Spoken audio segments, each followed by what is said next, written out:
ओम शांति। प्रातः मुरली मंथन क्लास।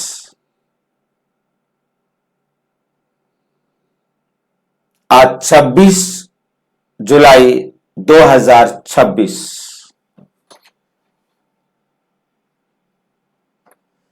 छब्बीस जुलाई 2026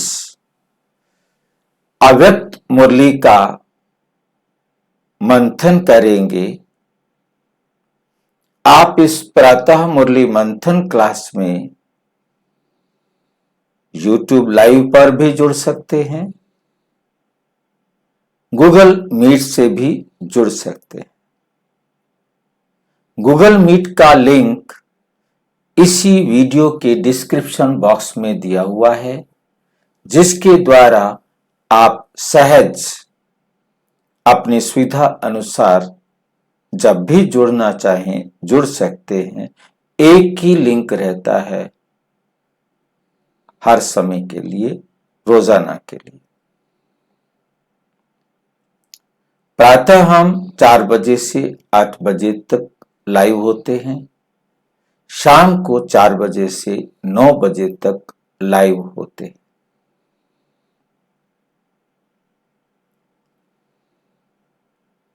यदि आपको लिंक नहीं मिल रहा तो सामने वीडियो जो देख रहे हैं उसमें नीचे चलती हुई लाइन में व्हाट्सएप नंबर दिखाई दे रहा है, उस पर मैसेज करके लिंक मंगा सकते हैं, प्रश्न पूछ सकते हैं, सुझाव दे सकते हैं। और सबसे बेस्ट है कि आप किसी भी ब्राउजर में, जो साथ में व्हाट्सएप नंबर के बाद आपको दिखाई दे रहा है, ब्रह्मा कुमारीज BK ओम शांति, ये आप लिखेंगे तो जैसे ही आप देखेंगे ब्रह्मा कुमारीज BK ओम शांति.com लिखेंगे तो आपके पास वेबसाइट खुलकर आ जाएगी। आप इस वेबसाइट पर देखेंगे सबसे ऊपर लिखा हुआ है ब्रह्मा कुमारीज BK ओम शांति। ब्रह्मा कुमारीज BK ओम शांति। उसके नीचे लिखा है welcome to the home of godly knowledge. फिर आप जब होम में आते हो तो परम पिता परमात्मा से पढ़ना आपका जन्म सिद्ध अधिकार है। और उसके नीचे आप देख रहे हैं आज का YouTube पर आप क्लिक करेंगे तो आप YouTube पर जुड़ जाएंगे। वैसे आपको ढूंढने में मुश्किल हो, परंतु ऐसे आपको ढूंढने में कोई मुश्किल नहीं होगी और आप YouTube पर लाइव जुड़ जाएंगे। जहां हम हैं वहीं आपको दिखाई दे रहा है। इसके बाद हमारी सारी वीडियोस आपको दिखाई देंगी। यदि हम लाइव नहीं होंगे तो लाइव में आपको जुड़ने में कठिनाई होगी, परंतु आप मुरलियां सारी देख सकते हैं, मुरली सारी देख सकते हैं। ठीक है, तो ये दोनों काम जो है ना आपके हो जाते हैं। तो इसके बाद हमारे पास आता है कि मुरली में एक विशेषता मैं आपके साथ शेयर कर देता हूं कि अब YouTube ने ये एक सुविधा जोड़ी है कि आप सेटिंग में जाकर ऑडियो जो है ना सेट कर सकते हैं कि आप इंग्लिश में सुनना चाहते हैं तो इंग्लिश में सुन सकते हैं, बंगला में सुनना चाहते हैं तो बंगला में सुन सकते हैं। बाकी और भाषाएं भी बहुत जल्दी जुड़ जाएंगी। आप चाहे देखते रहेंगे, आपको पता लगेगा। अब जल्दी ही सभी भाषाओं में आप मुरली सुन सकेंगे, किसी की भी मुरली को। अच्छा, और सबसे बेस्ट ऑप्शन। अब उसके बाद हमारे पास मुरली पढ़ने का शौक होता है। कई मुरली सुन तो लेते हैं, परंतु कई बातें सुनते सुनते निकल जाती हैं। परंतु मुरली पढ़ने में ये है कि हम कोई भी बात निकल गई हो तो हम दोबारा उसे देख सकते हैं। इसलिए हम मुरली जब सुनाते हैं तो सामने दिखाते भी जाते हैं ताकि देख करके कर सके। परंतु मुरली को आप सुनना चाहते हो, पढ़ना चाहते हो, तो ये आपको HTML में भी मिलती है, PDF में भी मिलती है। और उसके बाद आप इसको भाषा भी चेंज कर सकते हैं। आप दुनिया की किसी भी भाषा में इसको सुनना चाहते हैं, मान लो आप मलयालम में ही मुरली पढ़ना चाहते हैं, तो आप पढ़ सकते हैं। इसका प्रिंट ले सकते हैं, PDF ले सकते हैं और ऑडियो भी ले सकते हैं। अच्छा, इसको सबके पास भेज सकते हो ताकि वे अपनी भाषा में मुरली को सहज रीति समझ सकेंगे। इसके बाद मुरली हमने पढ़ ली, फिर दिन में कभी भी हम इसका रिवीजन करें कि आज मुरली में बाबा ने क्या बताया। जब हम सेंटर पर मुरली सुनते हैं तो वहाँ तो क्लास पूरी होती है, कुछ सेंटर्स पर ये नियम होता है कि आप एक एक पॉइंट, दो दो पॉइंट बताएंगे। तो जब इस प्रकार से रिवाइज होता है तो भी मुरली रिवाइज हो जाती है। परंतु ये हमने जो प्रोग्राम बनाया है कि आपके पास हम एक गूगल फॉर्म भेजते हैं जिसमें हम आपसे उसी मुरली से रिलेटेड 20 प्रश्न ज्ञान, योग, धारणा, सेवा पर बनाकर भेजते हैं ताकि आप उनको उत्तर दें। और जब उनके उत्तर हैं तो आप देखेंगे उनके उत्तर आपको हिंदी में और इंग्लिश में दोनों में मिलेंगे। हिंदी में भी और इंग्लिश में भी हम उनके उत्तर भेजते हैं, प्रश्न भी भेजते हैं। आपको चॉइस करना होता है कि इन 4 में से कौन सा ठीक है। ये हिंदी में जैसे नॉलेज पर प्रश्न पूछा गया है, ज्ञान पर, तो उसके इंग्लिश में भी पूछा गया है, उत्तर में भी हिंदी और इंग्लिश दोनों है। तो आप जिसको टिक करेंगे तो आपको पता लगेगा कि 4 में से कौन सा राइट है। और यदि आपके सारे उत्तर राइट हैं तो आप अपनी पीठ खुद थपथपा सकते हैं, किसी दूसरे से सुनने की, पूछने की जरूरत नहीं है। यदि कमी रह गई है तो उसको, सच को जाने और फिर दोबारा से रिवाइज करके देखें, मुरली को फिर से पढ़ें और फिर उसको रिवाइज करें। तो इस प्रकार ये फॉर्म आप किसी के पास भी भेज सकते हैं, वो भी इस मुरली का अध्ययन कर सकता है, मुरली को रिवाइज करना सीख सकता है, अपना लाभ उठाएगा। आप भी अपना लाभ उठाएं और औरों को भी इसका सहयोग दें। ये भी आपके भाग्य में सहयोगी बनता है। लाइव जुड़ना चाहते हैं गूगल पर तो उसका ये लिंक है, इसे भी एक बार आप क्लिक करेंगे तो आप रेडी टू ज्वाइन हो जाएंगे। अब इसे क्लिक किया आपने तो आप जुड़ जाएंगे। तो इस प्रकार से लाइव में भी ये सारे काम आप एक ही साथ कर सकते हैं। इसके साथ हमने प्लेलिस्ट बनाई है नीचे। अब ये इनमें से किसी भी प्लेलिस्ट को आप खोलेंगे तो आपको जो YouTube पर जाएंगे वहां तो सिर्फ आपको क्या मिलेगी, वीडियो मिलेगी। परंतु यहाँ जैसे युक्ति से मुक्ति, आप इसको खोलेंगे, क्लिक करेंगे, क्या होता है कि वीडियो को देखने से कई बार कुछ ना कुछ निकल जाता है, कुछ ना कुछ खो जाता है, कुछ ना कुछ भूल जाते हैं। तो ऐसी अवस्था में हम जो है जैसे खोलेंगे तो उसके अंदर हमें वीडियो के साथ नीचे टेक्स्ट भी दिखाई देगा। अब परम धाम क्या है, परम धाम क्या है, इस पर जो वीडियो बनाया आप वीडियो देखेंगे और वीडियो के बाद नीचे आपको टेक्स्ट दिखाई देगा और उस टेक्स्ट में सब कुछ लिखा हुआ है। तो उसको बार बार अच्छी तरह समझ सकते हैं। कई बार कोई शब्द समझ में नहीं आता परंतु यहाँ वो लिखा हुआ साफ समझ में आ जाता है। अच्छा, परम धाम क्या है, कोई भौतिक स्थान नहीं, क्यों नहीं है। तो इसके ऊपर फिर नीचे प्रश्न उत्तर भी दिए हैं छोटे छोटे, ताकि छोटी छोटी बातों में भी हम उसको समझ सकें। देखो पूरा टेक्स्ट इसके अंदर दिया हुआ है और आप उसको पढ़ करके अच्छी तरह गहराई से समझ सकते हैं, नोट्स तैयार कर सकते हैं, सेवा करने के लिए इसमें से कॉपी पेस्ट करके भी भेज सकते हैं। ठीक है, तो हर एक बात को बहुत अच्छी तरह से समझ सकते हैं। ये बहुत हेल्पफुल होता है और इसके बाद हमें इसके अंदर और जो लिंक है हमारा कि हम कहाँ, हमारा सेंटर नज़दीक कहाँ है। जैसे मैं बाहर आया हूँ, मुझे यदि सेंटर पर जाना है, हमारे कोई मित्र संबंधी हैं, दूर चले जाते हैं, कहीं अचानक जाते हैं, कहते हैं अच्छा अब हम सेंटर पर कैसे जाएं, तो ये लिंक अपने पास रख लें और जिसके द्वारा आप कहीं भी खोज सकते हैं। मैं जहाँ खड़ा हूँ वहाँ से मेरे को नज़दीक सेंटर कौन सा है, नियर मी। जैसे ही आप नियर मी पर क्लिक करेंगे तो आपके सामने सारे सेंटर दिखाई देंगे। मैं इस समय जहाँ से मुरली पढ़ रहा हूँ वहाँ से सबसे नज़दीक सेंटर 7-8 किलोमीटर पर है। मैं जहाँ हूँ इस समय मेरे नज़दीक 8 किलोमीटर से नज़दीक कोई सेंटर नहीं है। अच्छा, उनके एड्रेस भी दिए हुए हैं, उनके फ़ोन नंबर भी दिए हुए हैं, वहाँ का रूट भी दिखा रहा है ऑटोमेटिक। ये सुविधा यहाँ पर है कि आप कोई भी साधन से हैं, आप अपने नज़दीक के सेंटर पर पहुँचना चाहते हैं तो उसका डायरेक्शन भी आपको मिल जाता है, किसी से पूछना नहीं है।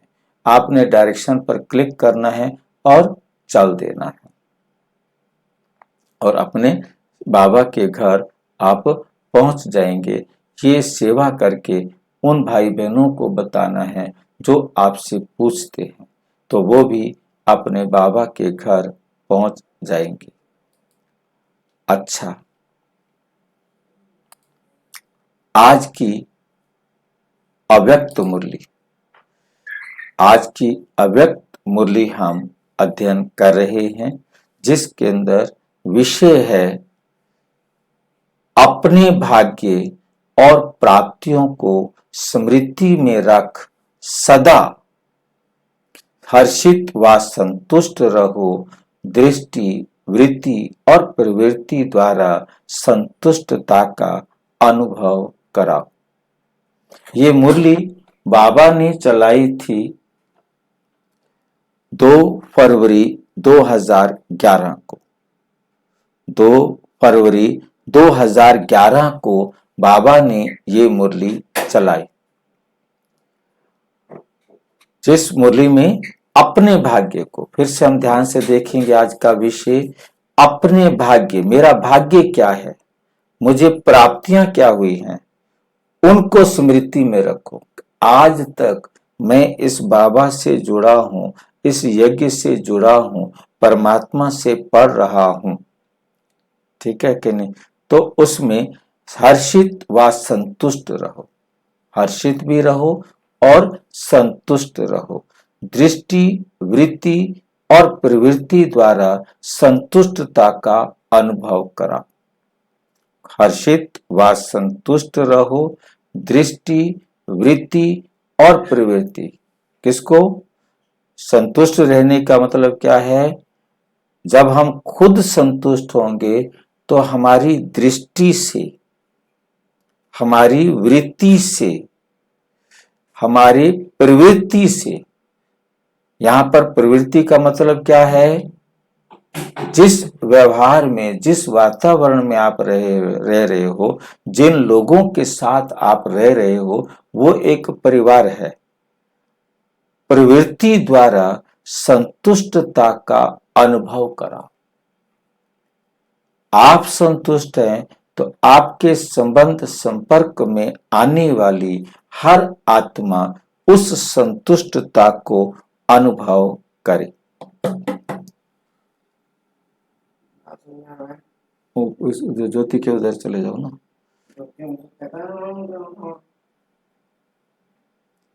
तो इधर इधर इधर इधर इधर चले जाओ, इधर इधर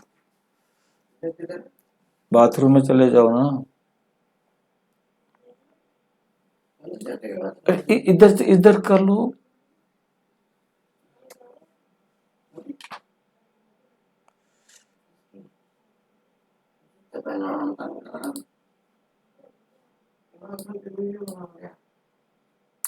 थोड़ा सा एडजस्ट करिए, कुछ भी एडजस्ट कर। ओम शांति।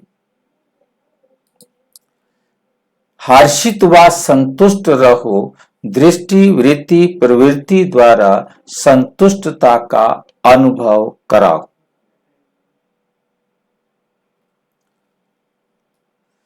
आज बाप दादा सभी बच्चों को देख खुश हो रहे हैं। हर एक बच्चा परमात्म प्यार द्वारा आज बाप दादा सभी बच्चों को देख खुश हो रहे हैं। हर एक बच्चा परमात्म प्यार द्वारा पहुंच गए हैं। तो आज बाप दादा हर एक बच्चे के मस्तक में भाग्य की रेखाएं देख रहे हैं। ऐसा भाग्य और इतना बड़ा भाग्य सारे कल्प में किसी को प्राप्त नहीं है। क्यों? क्योंकि आपको भाग्य देने वाला स्वयं भाग्यदाता है। हर एक के मस्तक में पहले तो चमकता हुआ सितारा का भाग्य चमक रहा है, क्योंकि मैं आत्मा हूं। ये स्मृति आना भी मेरे भाग्य को चमकाने वाला है। ये सबूत है कि मैं आत्मा हूं और मेरा भाग्य कितना श्रेष्ठ है कि मुझे स्वयं परमात्मा ने चुना है। स्वयं परमात्मा ने चुना है, किसी और ने नहीं।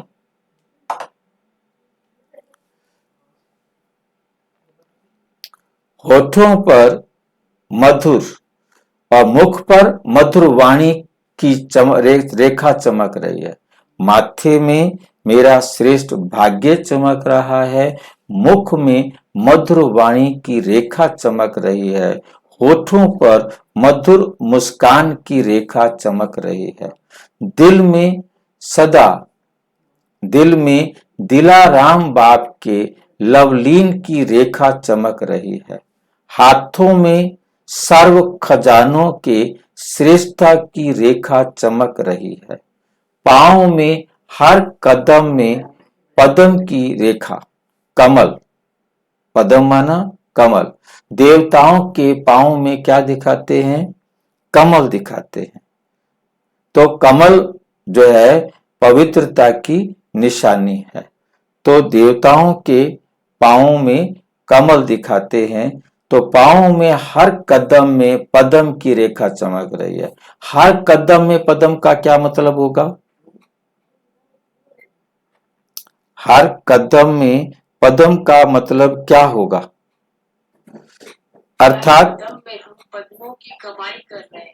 अर्थात हर कर्म करते हैं वो, हर कर्म हमारा क्या है? पद्म। हर कर्म हमारा पद्म है, पवित्र है। तो जब हम हर कर्म जो कर्म करेंगे वो पवित्र कर्म होगा। वो कर्म क्या होगा? एकदम पवित्र होगा।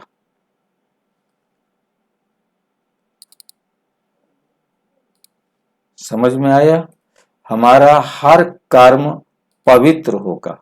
जब हम ऐसे देखेंगे तो हमारे कर्म में पवित्रता है। ये स्मृति भी हमें क्या बनाती है? शक्तिशाली बनाती है। जैसे जैसे हमें याद आता जाता है और ये भी हमें समर्थ बनाने में सहयोगी बनता है।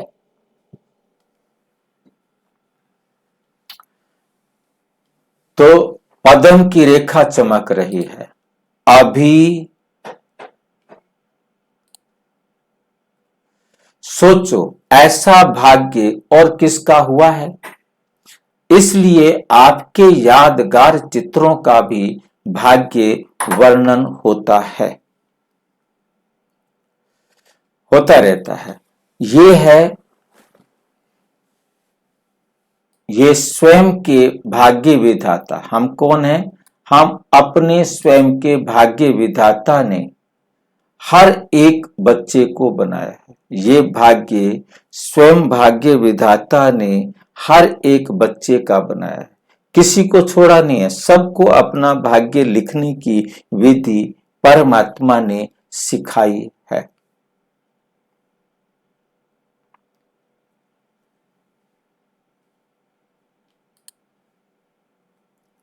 बाप दादा हर बच्चे का भाग्य देख रहे हैं। हर बच्चे को मुबारक दे रहे हैं। वाह बच्चे वाह। और ये भाग्य इस संगम युग पर ही मिलता है। ये भाग्य पूरे कल्प में इस संगम युग पर ही मिलता है। और चलता है। संगम युग का सुख सब युगों से श्रेष्ठ है। कोई समझा सकता है क्यों? सतयुग में श्रेष्ठ है या संगम पर श्रेष्ठ है? यदि आप कहते हैं संगम का श्रेष्ठ है तो क्यों और कैसे? कौन बताएगा?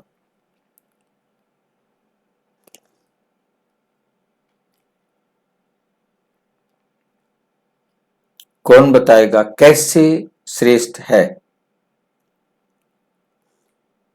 क्योंकि अभी ही हम अपने संस्कारों का परिवर्तन कर सकते हैं, आत्मा की उन्नति हो सकती है। सतयुग से तो आत्मा की गिरती कला शुरू हो जाती है, अभी ही चढ़ती कला है। अभी चढ़ती कला है। और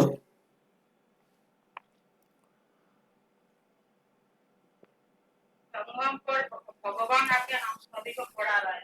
परमात्मा पढ़ा रहे हैं, जो पूरे कल्प में किसी आत्मा को लाभ नहीं मिल सकता। हम नहीं पढ़ सकते परमात्मा से पूरे कल्प में कभी।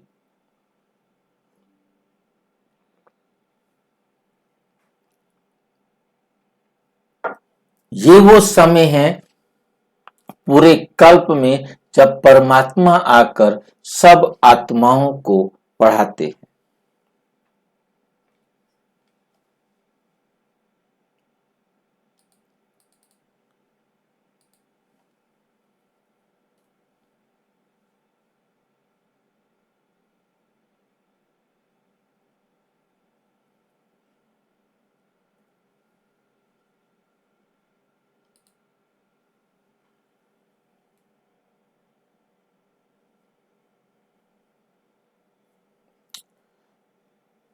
इस समय हम ईश्वरीय संतान कहलाते हैं।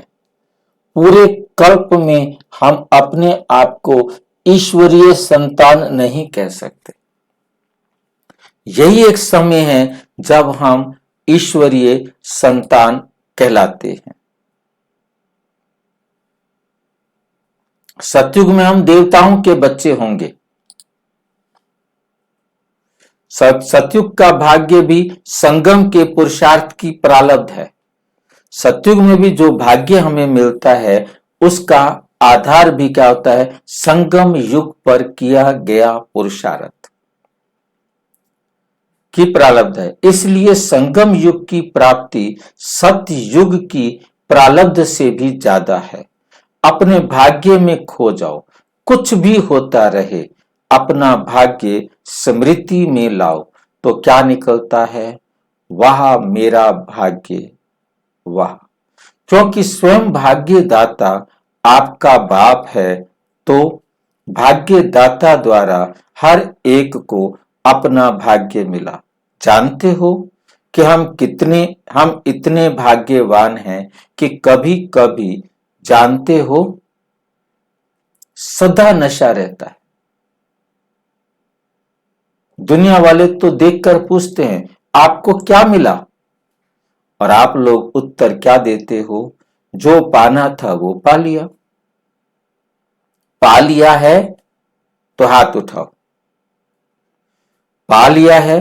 अच्छा, पा लिया है। पूछ रहे हैं बाबा, पा लिया? अच्छा, पा लिया है। फलक से कहते हो कोई अप्राप्त वस्तु ही नहीं है ना फखुर, है ना नशा। और मिला कैसे? मिला कैसे?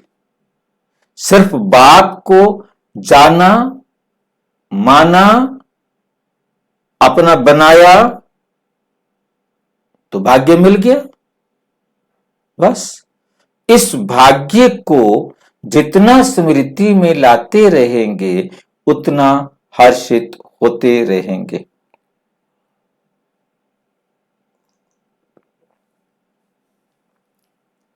भाग्यवान आत्मा का चेहरा सदा हर्षित रहेगा, रहेगा नहीं, रहता है। उनकी दृष्टि, उनकी वृत्ति, उनकी प्रवृत्ति सदा संतुष्टता, आत्मा बन स्वयं भी संतुष्ट रहेगी और दूसरों को भी संतुष्ट बनाएगी। तो आप सबको संतुष्टता का नशा रहता है, क्योंकि संतुष्टता का आधार है सर्व प्राप्ति। अप्राप्ति असंतुष्टता का आधार है। तो आप क्या अनुभव करते हो? अप्राप्त कोई वस्तु है कि सर्व प्राप्ति है? प्राप्ति का नशा है ना, सदा है, ये कभी कभी है। ऐसे तो यही कहते हो, पा लिया जो पाना था। तो जहां सर्व प्राप्तियां हैं, वहां असंतुष्टता का नाम नहीं है।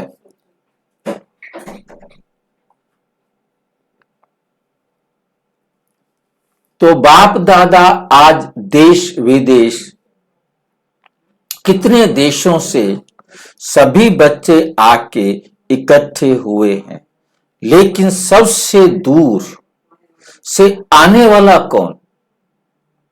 क्या अमेरिका वाला दूर से आए हैं? अमेरिका वाले दूर से आए हैं ना। और बाप कहां से आया है? अमेरिका तो इसी लोक में है ना, लेकिन बाप दादा कहां से आए हैं? परम धाम से। ब्रह्मा बाप भी सूक्ष्म वतन से आए हैं। तो कौन दूर से आया है?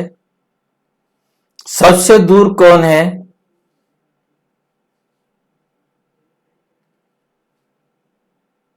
यह है बाप और बच्चों के प्यार का नजारा। आपने कहा मेरा बाबा, बाप ने कहा मेरे बच्चे। बाबा दूर से आया है कि हम दूर से आए हैं?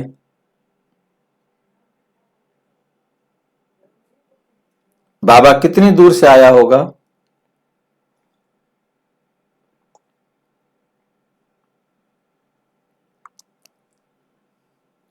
बाबा को 0 नैनो सेकेंड भी नहीं लगता आने में। अब आप सोचिए, हमारे ऊपर एहसान रख रहा है कि तुम नजदीक से आए हो कि वो दूर से आए। जो बाई एयर आया उसको भी कम टाइम लगा, जो बाई ट्रेन आया उसको कितना टाइम लगा। दूर से वो है, साधन को देखना चाहिए। बाबा का साधन क्या है? शिफ्ट। और हमारा साधन क्या है कि हमने ट्रेवल करना है। सिर्फ हमें बाबा के पास जाने के लिए 5,000 साल हमें बाबा से मिलने के लिए 5,000 साल की यात्रा करनी पड़ती है, तो बाबा को भी वो यात्रा करनी पड़ती है। बाबा भी तो हमें 5,000 साल बाद मिल पाता है, पहले तो नहीं मिल पाता ना। उसमें तो हम बराबर हैं, परंतु जो जिस बात का एहसान बाबा रख रहे हैं, मैं परम धाम से आया हूं, तो परम धाम से तो शिफ्ट किया और आप हाजिर हो गए। आप कहते मैं हूं ही परम धाम में, मैं मुरली सुना रहा हूं तो भी मैं परम धाम में। फिर तुम आए क्या हो भाई? आए क्या हो? फिर बाबा कहते मैं यहां बेशक। हाँ, क्या कह रहे हैं? दुनिया वाले दो मानते हैं ना, उसको बोलते हैं कि वो ऊपर की तरफ इशारा करते हैं। ये भक्ति मार्ग के लिए कहा कि दूर से आया हूँ। हाँ, भक्ति मार्ग के बच्चों को खुश करने वाली बात है, परंतु मैं वही कह रहा हूं, हमारे लिए तो बाबा शिफ्ट हुआ। दुनिया वाले सुख के लिए, शांति के लिए ढूंढ रहे हैं। कहाँ शांति मिलेगी, कहाँ सुख मिलेगा, और आपकी जीवन ही सुख शांति संपन्न हो गई। बाप दादा से पूछते हो ना कि बाप दादा क्या चाहते हैं, तो बाप दादा हर बच्चे से यही चाहते हैं कि हर एक बच्चा सदा स्वराज्य अधिकारी बन के रहे। कभी कभी नहीं, क्योंकि अभी के स्वराज्य अधिकारी का वरदान बाप ने इस संगम युग के लिए पूरा किया है। थोड़ा नहीं, कभी कभी वाला नहीं, सदा। तो सोचो, सदा के लिए स्वराज्य अधिकारी बन सकते हो, क्योंकि बाप दादा ने सुनाया कि इन सभी कर्म इंद्रियों के मन, बुद्धि, संस्कार के भी मालिक हो। सबके लिए मेरा शब्द बोलते हो, मैं नहीं बोलते हो, मेरा बोलते हो। तो मन, बुद्धि, संस्कार मेरा है, तो मेरे के ऊपर सदा अधिकार रहता है। ऐसे मन, बुद्धि, संस्कार के ऊपर पूरा ही अधिकार हो, इसको कहा जाता है स्वराज्य अधिकारी। जो ऑर्डर करो उसी प्रमाण ये कार्य करने के लिए निमित्त है। लेकिन इसके लिए चलते फिरते कार्य करते मालिकपन का नशा होना चाहिए। निश्चय और नशा, निश्चय और नशा। अब तो आत्माओं को मनसा द्वारा भी सेवा देने का समय है। चिल्लाते रहते हैं, हे पूर्वज, हमें थोड़ा सा सुख शांति की किरणें दो। तो हे पूर्वज, दुखियों की पुकार सुनाई देती है। किसको कह रहे हैं बाबा, दुखियों की पुकार सुनाई देती है ना? आत्माओं हमें। अब हमारे कान सुन सकते हैं उनकी बातें?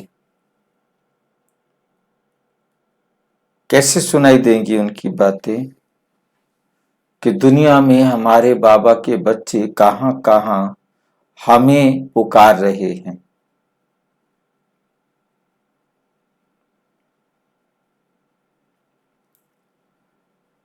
मंदिर से बाबा कहते गुजरते हो तो किसको पुकार रहे हैं? जिनके कानों में उनकी आवाज आ रही है। आप न्यूज देख रहे हो, किनको पुकार रहे हैं? जिनको आवाज आ रही है। जिन्हें उनकी सेवा करनी है, वो आत्माएं उसी समय सेवा करेंगी। न्यूज़पेपर से भी आवाज आती है, किसी भी माध्यम से सूचना मिलती है, वो दुखी है। मेरे कान में क्यों आवाज पड़ी? वो दुखी है।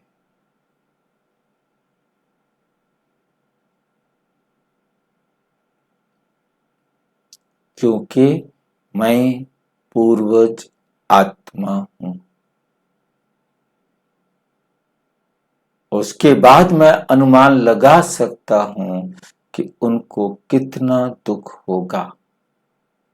फिर गाइड कर सकता हूं कैसे वो अपने को दुखों से मुक्त कर सकते हैं।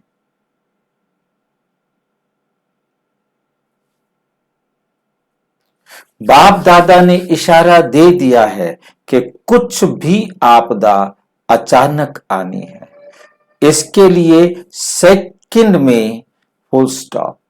ये प्रैक्टिस भी कर रहे हो, क्योंकि उस समय पुरुषार्थ का समय नहीं होगा। अभ्यास करें, लगाओ फुल स्टॉप और हो जाए आश्चर्य की मात्रा। इसलिए पुरुषार्थ का समय अभी मिला हुआ है। उस समय प्रैक्टिकल करने का समय है, तो अभी से इस अभ्यास को कर भी रहे हैं। बाप दादा रिजल्ट देखते हैं, अटेंशन में है, कर भी रहे हैं, लेकिन और भी अटेंशन को अंडरलाइन करो। देखो पुरुषार्थ कितना सहज है। मैं भी बिंदी, लगाना भी बिंदी है, सिर्फ अटेंशन देना है। बाप दादा विशेष बच्चों को सौगात देते हैं। बच्चे, मैं आपके सदा साथ हूं। बाबा कहा और बच्चों के लिए बाप दादा सदा हाजिर है। जो कहा गया है हजूर हाजिर, सर्वव्यापी नहीं है, लेकिन बच्चों के आगे हाजूर हाजिर है। तो सदा विजयी बनना, जहां भगवान साथ है वहां विजयी बनना क्या बड़ी बात है। विजय आपका जन्म सिद्ध अधिकार है। सिर्फ मेरा बाबा कहा तो विजयी है, इसलिए सदा विजयी बनना जो याद में रहता उसके लिए अति सहज है, मुश्किल नहीं। जहां भगवान है वहां विजय है ही। तो आज बाप दादा सभी बच्चों को देख खुश हो रहे हैं कि कितने स्नेह से, कोने से, साधन से आए हैं। ट्रेन में या प्लेन में, वे तो शिव शरीर के द्वारा पहुंच गए हैं, लेकिन दिल से तो प्यार आपको यहां लाया है। हिम्मत आपकी है तो मदद बाप की है। अभी बाप दादा यही चाहते हैं कि हर बच्चा हर कर्म में अपने स्वराज्य की सीट पर स्थित रहे। अच्छा, आज पहली बारी कौन आए हैं? वह हाथ उठाओ, खड़े हो जाओ, बहुत है। अच्छा, जैसे पहली बारी आए हो वैसे पहला नंबर आना है, जाना है ना, जाना है पहला नंबर। बाबा का वरदान है कि जो हिम्मत रखेगा उसको बाप की मदद भी मिलेगी। हिम्मत से जितना भी आगे बढ़ने चाहो वो चांस है, क्योंकि बाप दादा टू लेट का बोर्ड लगा हुआ है। टू लेट का बोर्ड अभी नहीं लगा है, टू लेट का बोर्ड अभी नहीं लगा है। कब का था? 2011 में। याद में रहो, और जो प्राप्त हुआ उससे औरों की सेवा करो। जितनी सेवा करेंगे उतनी दुआएं मिलेंगी, और दुआएं आपको आगे बढ़ाती रहेंगी। संदेश देते जाओ। बाकी हर एक की तकदीर, हर एक की अपनी तकदीर, जो लेगा उसकी तकदीर में है, वो संदेश ले लेगा, अपना भाग्य बना लेगा। लेकिन आप संदेश तो दे दो, पुण्य अपना जमा करते रहो, तो पुण्य आपको आगे बढ़ाता रहेगा। अच्छा, बाप दादा अमृत वेले सभी तरफ चक्कर लगाते हैं, उनके लिए चक्कर लगाना क्या बड़ी बात है। और बाप दादा ने ये भी कह दिया कि 4 बजे के मिलन की विशेषता ये भी है कि 4 बजे बाप दादा सभी बच्चों को सहज ही वरदान देते हैं। वरदान दाता का विशेष पाठ अमृत वेले होता है। जो भी वरदान चाहिए वो बाप दादा दे देते हैं। ट्रायल करके देखना, लेकिन आप सभी भी वरदान लेने के लिए अलर्ट रहना।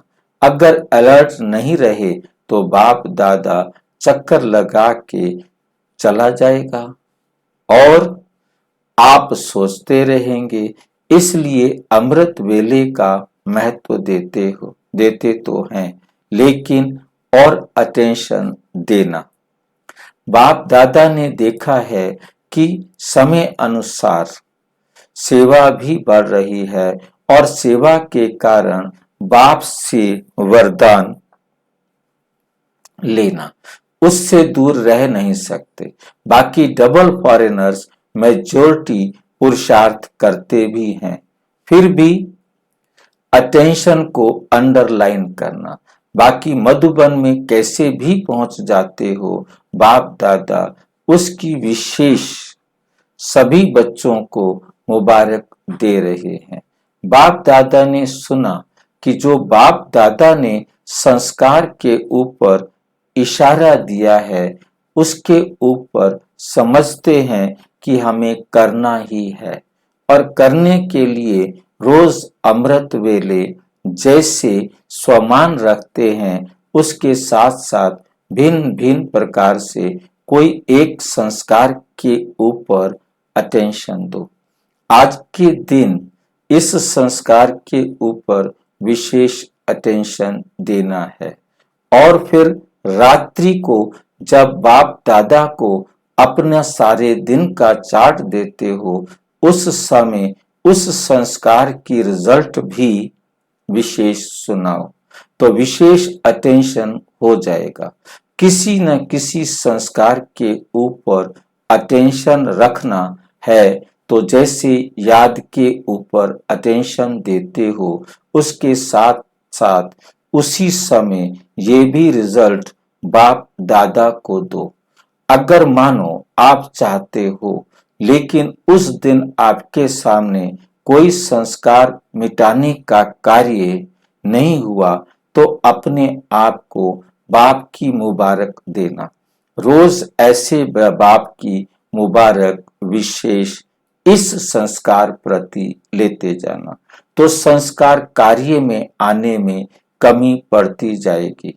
तो जैसे योग के बारे में चेक करते हो वैसे संस्कार के लिए भी चेक करो। संस्कार रोज नहीं आता, कभी कभी आता है। जो पुरुषार्थी हैं उनका बाई चांस पेपर आता है, बाकी रोज नहीं आता है, लेकिन चेकिंग रोज होगी। तो ये भी अटेंशन टेंशन को खत्म करता जाएगा, क्योंकि बाप दादा ने देखा है फॉरेन वालों में से कोई कोई बच्चे कोई कार्य शुरू करते हैं तो अटेंशन देते हैं। तो अटेंशन देने वाले हो ना, मुक्ति प्राप्त कर सकते हैं। बाबा का भी वरदान है, समझा।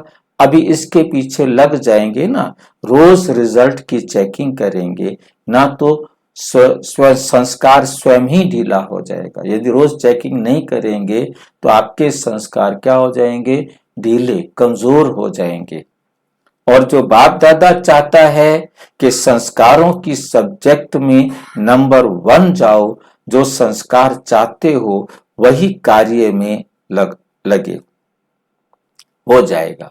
अटेंशन में आया है ना, तो हो जाएगा, लेकिन ऐसे नहीं हो जाएगा, अटेंशन देना पड़ेगा।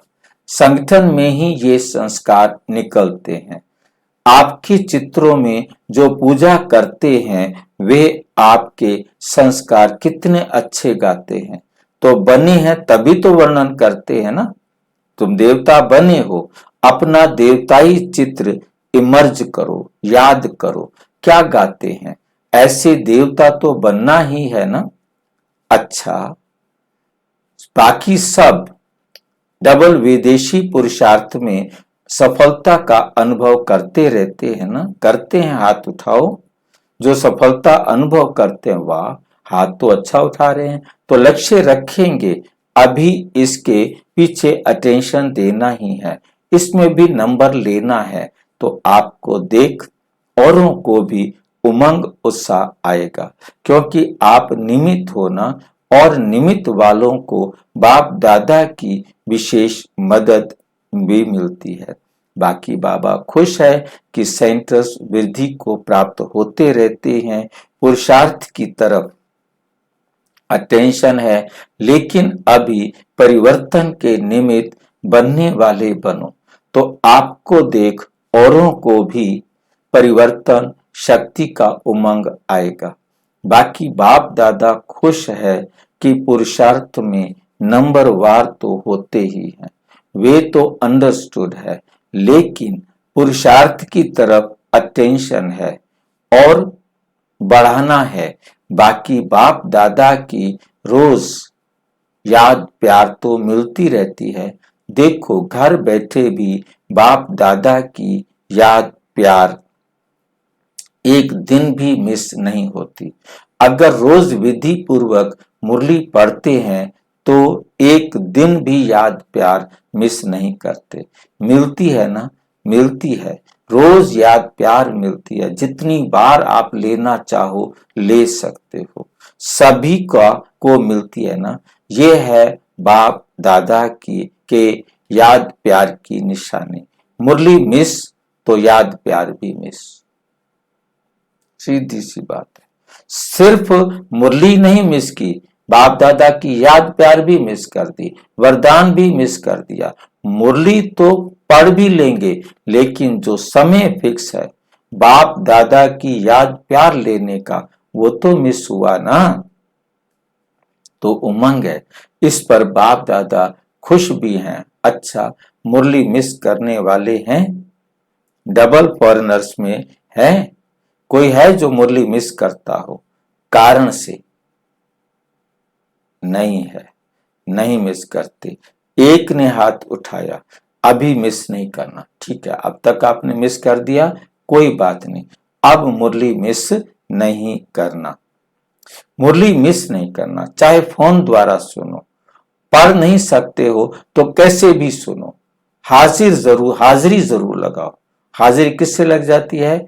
मुरली पढ़ने से ही हाजिरी लग जाती है, रजिस्टर में लिखा जाए या ना लिखा जाए। बाकी जो भी सभा में आए हैं, नए भी हैं पुराने भी हैं, तो ये पक्का पक्का नोट करो, मुरली नहीं मिस करनी है। क्योंकि बाप रोज परम धाम से आते हैं, कितना दूर से आते हैं, बच्चों के लिए आते हैं। तो जैसे बाप मुरली मिस नहीं करते, ऐसे बच्चों को भी मुरली मिस नहीं करना है। अच्छा, अभी जो मधुबन में आता है ना, तो जैसे फार्म भरते हैं उसमें ये भी लिखा है कि मुरली रोज सुनी या कितने दिन मिस किया। मंजूर है? किसको मंजूर है वो हाथ उठाओ। मधुबन वाले भी हाथ उठाओ। किसी भी कारण से मुरली मिस नहीं करनी है। जैसे खाना नहीं मिस करते हो, तो ये भी भोजन है ना, वो है शरीर का भोजन, ये है आत्मा का भोजन। अच्छा लगा? जो नए भी आए हैं, आने को तो मिला है ना, उन्हों को भी ये नियम पालन करना है। जैसे और नियम है वैसे ये भी नियम है। ब्राह्मण माना मुरली सुनने वाला, सेवा करने वाला। अच्छा, अभी सभी तरफ के बच्चों को बाप दादा याद प्यार के साथ मुबारक भी दे रहे हैं। सदा उमंग उत्साह में आगे बढ़ भी रहे हो और बढ़ते रहना। कभी अपना उमंग उत्साह किसी भी कारण से, किसी भी बात से कम नहीं करना। बात हो जाती है, लेकिन पुरुषार्थ और बाप का प्यार वो अपना है। इसलिए कभी भी अपनी बुद्धि को बाप के बिना और कोई बातों में बिजी नहीं करना। बाप और आपकी मुरली, बाप द्वारा सर्विस जो मिली वो सर्विस करते रहना। अच्छा, अभी क्या कहें, साथ तो रहना है ना, तो छुट्टी लेते हैं। ये भी नहीं कह सकते साथ रहेंगे, साथ चलेंगे, साथ आएंगे। अच्छा, अभी समाप्ति वरदान। शक्ति रूप की स्मृति द्वारा पतित संस्कारों का नाश करने वाली काली रूप भाव, सदा अपना ये स्वरूप स्मृति में रहे कि मैं सर्व शस्त्रधारी शक्ति हूँ। मुझे पतित पावनी पर कोई पतित आत्मा के नजर की परछाई भी नहीं पड़ सकती। पतित आत्मा के पतित संकल्प भी न चल सके। ऐसी अपनी ब्रेक पावरफुल चाहिए। यदि किसी पतित आत्मा का प्रभाव पड़ता है तो इसका अर्थ है कि प्रभावशाली नहीं हो। जो स्वयं संहारी है वे कभी किसका शिकार नहीं बन सकते। तो ऐसा काली रूप बनो जो कोई भी आपके सामने ऐसा संकल्प भी करे तो उनका संकल्प मूर्छित हो जाए। मूर्छित हो जाए। स्लोगन: रॉयल रूप की इच्छा का स्वरूप नाम, मान और शान है। ये अव्यक्त इशारे ज्वाला स्वरूप स्थिति में रहे शक्तिशाली याद का अनुभव करो। सारथी अर्थात आत्म अभिमानी, क्योंकि आत्मा ही सारथी है। ब्रह्मा बाप ने इस विधि से नंबर 1 की सिद्धि प्राप्त की, तो फॉलो फादर करो। जैसे बाप देह को अधीन कर प्रवेश होते हैं अर्थात सारथी बनते हैं, क्योंकि रथ का रथी कौन है? रथ का रथी कौन है?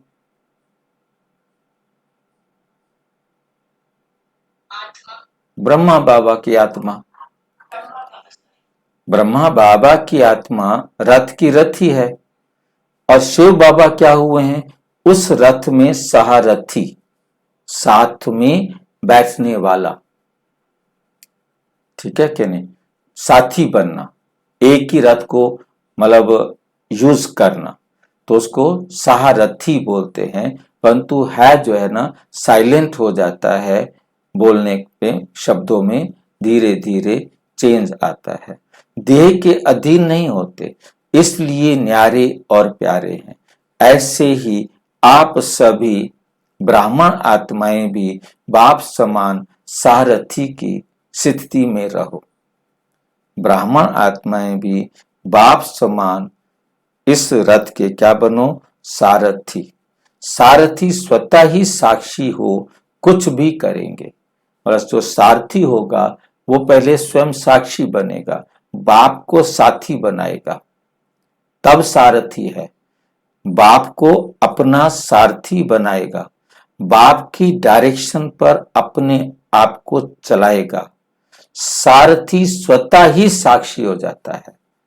जब आप बाप को अपना साथी बना लेंगे, सारथी बना लेंगे, उसकी डायरेक्शन पर रथ को चलाएंगे, तो आप साक्षी बनेंगे। बहुत डीप बात को समझना है। बिना बाप को अपना सारथी बनाए आप साक्षी नहीं बन सकते।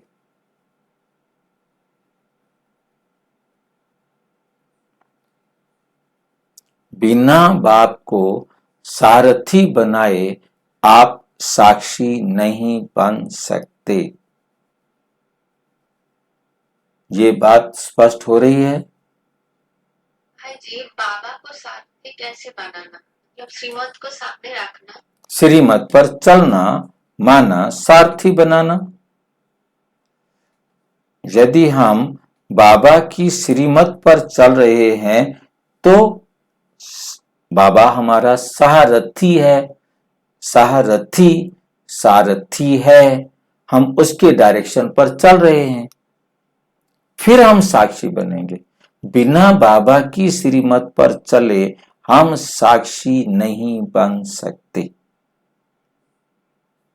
क्लियर है बात?